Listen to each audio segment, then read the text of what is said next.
গতকালই আমরা দেখেছি যে দেবাশিস কুমারের বাড়ি সহ কার্যালয় অর্থাৎ মোট 5টি ঠিকানায় হাইটি হানা হয় নির্বাচন কমিশনের সেই নিয়ে, এবং এবার চিঠি দিল তৃণমূল কংগ্রেস। গতকালের এই আইটি তল্লাশির কোনো রকম আইনি বৈধতা নেই এমনই অভিযোগ জানানো হয়েছে। আয়কর দফতরের বিরুদ্ধে অবিলম্বে তদন্ত করে ব্যবস্থা নিতে হবে এমনই আর্জি।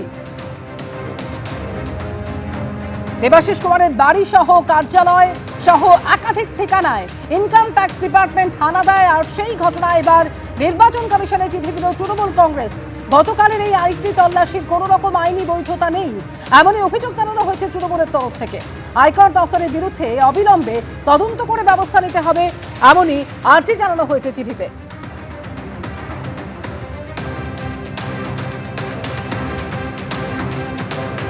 গতকালই আপনারা জানেন যে একাধিক ঠিকানায় তল্লাশি চালানো হয় ইনকাম ট্যাক্স ডিপার্টমেন্টের তরফে, এবং সেই ঘটনা এবার তৃণমূল কংগ্রেসের তরফ থেকে চিঠি আয়কর দফতরের বিরুদ্ধে অবিলম্বে ব্যবস্থা নেওয়ার আর্জি জানানো হয়েছে।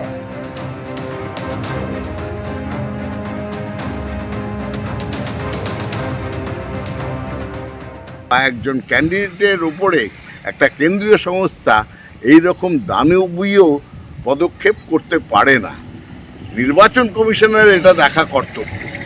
নির্বাচন কমিশন দেখবেন যাতে কোনো কেন্দ্রীয় সংস্থা তারা একটা রাজনৈতিক দলের সুবিধে আর একটা রাজনৈতিক দলকে প্রতিপক্ষ মনে করে এইভাবে নির্বাচন চলাকালীন একটা কেন্দ্রীয় সংস্থা নেমে পড়তে পারে না মাঠে ময়দানে। সেটাই হচ্ছে বিজেপির তাগিদে, বিজেপির প্ররোচনায় এইসব ঘটনা ঘটছে।